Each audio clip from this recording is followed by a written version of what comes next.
Hey, happy Labor Day. Today is a holiday. I hope you're having a good Labor Day. It's September 5th. So if you have your Bibles, then let's read September 5th and see what it says. Hopefully you enjoyed yesterday's reading. It was really good. So, September 5th, it's in Ecclesiastes again, and it's Ecclesiastes 10, 1, 12 through 14. Oh, this is interesting. As dead flies cause even a bottle of perfume to stink, so a little foolishness spoils great wisdom and honor. A wise person chooses the right road, and a fool takes the wrong one. You can identify fools just by the way they walk down the street. If your boss is angry at you, don't quit. A quiet spirit can overcome even great mistakes. There is another evil I have seen under the sun.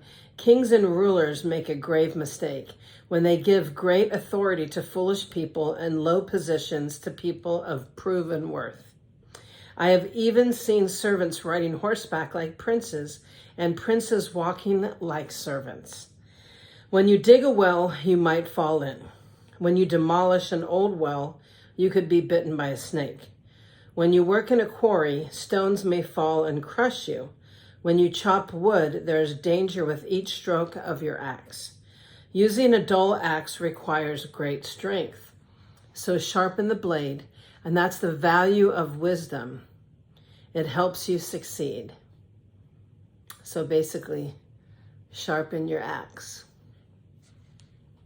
If a snake bites before you charm it, what's the use of being a snake charmer?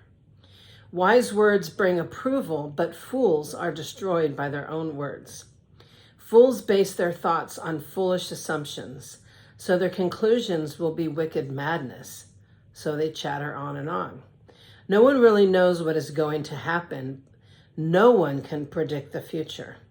Fools are so exhausted by little work that they can't even find their way home. What sorrow for the land ruled by a servant, the land whose leaders feast in the morning. Happy is the land whose king is a noble leader, and whose leaders feast at the proper time to gain strength for their work, not to get drunk.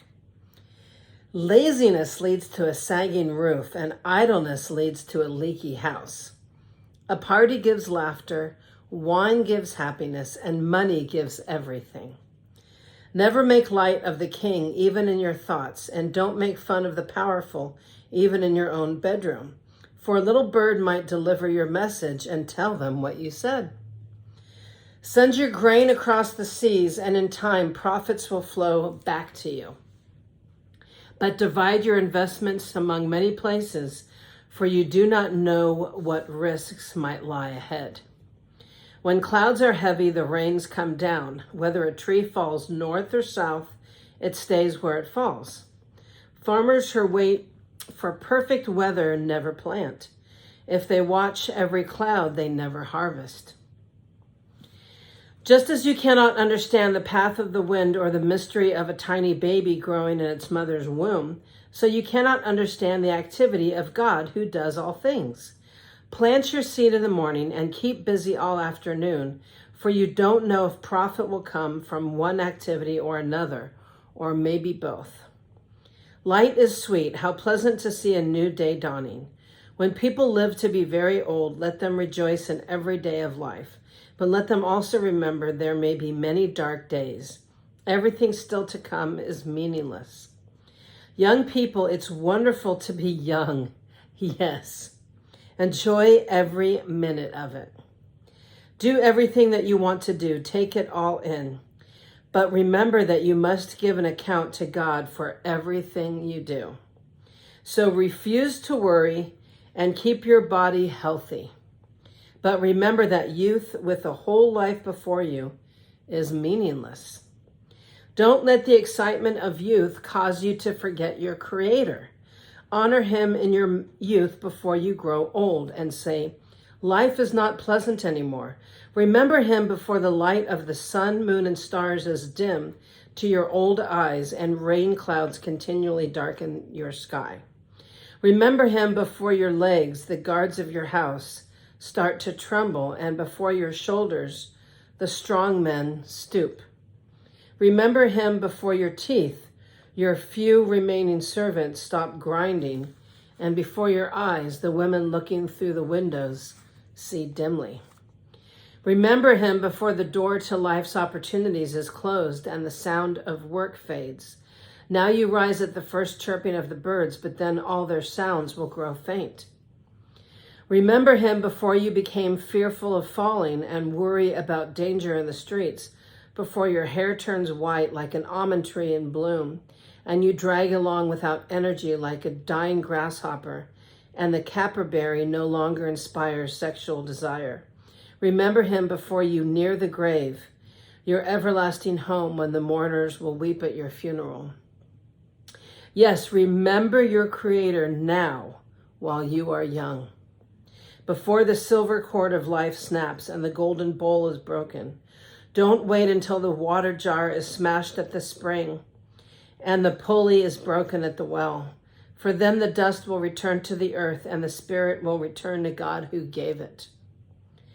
Everything is meaningless, says the teacher, completely meaningless. Keep this in mind. The teacher was considered wise and he taught the people everything he knew. He listened carefully to many proverbs, studying and classifying them. The teacher sought to find just the right words to express truths clearly. The words of the wise are like cattle prods, painful but helpful.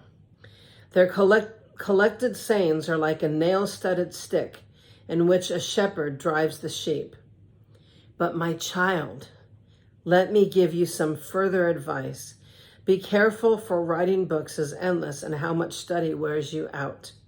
That's the whole story. Here now is my final conclusion. Fear God and obey his commands, for this is everyone's duty. God will judge us for everything we do, including every secret thing, whether good or bad.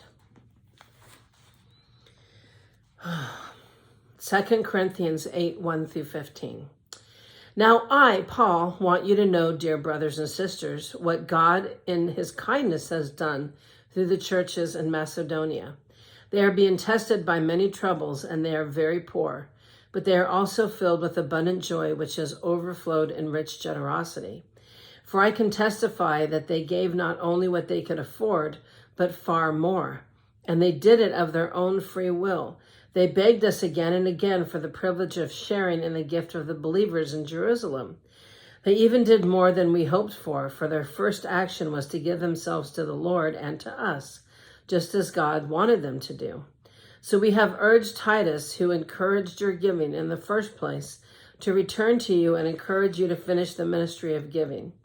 Since you excel in so many ways in your faith, your gifted speakers, your knowledge, your enthusiasm, and your love from us, I want you to excel also in this gracious act of giving. I am not commanding you to do this, but I am testing how genuine your love is by comparing it with the eagerness of the other churches. You know the generous grace of our Lord Jesus Christ. Though he was rich, yet for your sakes, he became poor, so that by his poverty, he could make you rich. Here is my advice. It would be good for you to finish what you started a year ago. Last year, you were the first who wanted to give, and you were the first to begin doing it. Now you should finish what you started. Let the eagerness you showed in the beginning be matched now by your giving. Give in proportion to what you have. Whatever you give is acceptable if you give it eagerly. And give according to what you have, not what you don't have.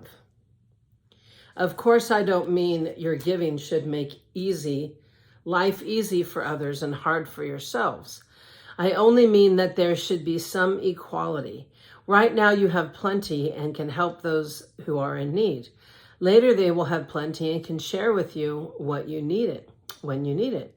And this way things will be equal, as the scriptures say.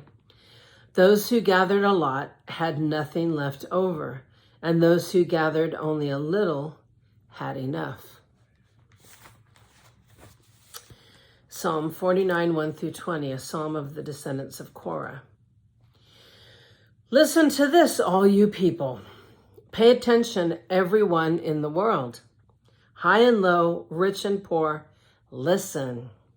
For my words are wise and my thoughts are filled with insight. I listen carefully to many proverbs and solve riddles with inspiration from a harp. Why should I fear when trouble comes, when enemies surround me? They trust in their wealth and boast of great riches, yet they cannot redeem themselves from death by paying a ransom to God. Redemption does not come so easily, for no one can ever pay enough to live forever and never see the grave. Those who are wise must finally die, just like the foolish and senseless, leaving all their wealth behind. The grave is their eternal home, where they will stay forever. They may name their estates after themselves, but their fame will not last. They will die just like the animals. This is the fate of fools, though they are remembered as being wise. Like sheep, they are led to the grave, where their death will be their shepherd. In the morning, the godly will rule over them. Their bodies will rot in the grave, far from their grand estates. But as for me, God will redeem my life. He will snatch me from the power of the grave. So don't be dismayed when the wicked grow rich and their homes become ever more splendid. For when they die, they take nothing with them. Their wealth will not follow them into the grave. In this life, they consider themselves fortunate, and they are applauded for their success. But they will die like all before them and never again see the light of day. People who boast of their wealth don't understand. They will die just like animals. That's true. And your wealth may not last you. Proverbs 22, 20, 21 says, I have written 30 sayings for you, filled with advice and knowledge. In this way, you may know the truth and take an accurate report to those who sent you. Wow. This was very good. I like what Ecclesiastes said. Ecclesiastes was pretty clear on not to forget the Lord in your youth when things start to fall apart, when you get older, and just make sure that you don't forget the Lord in your youth and keep your body healthy.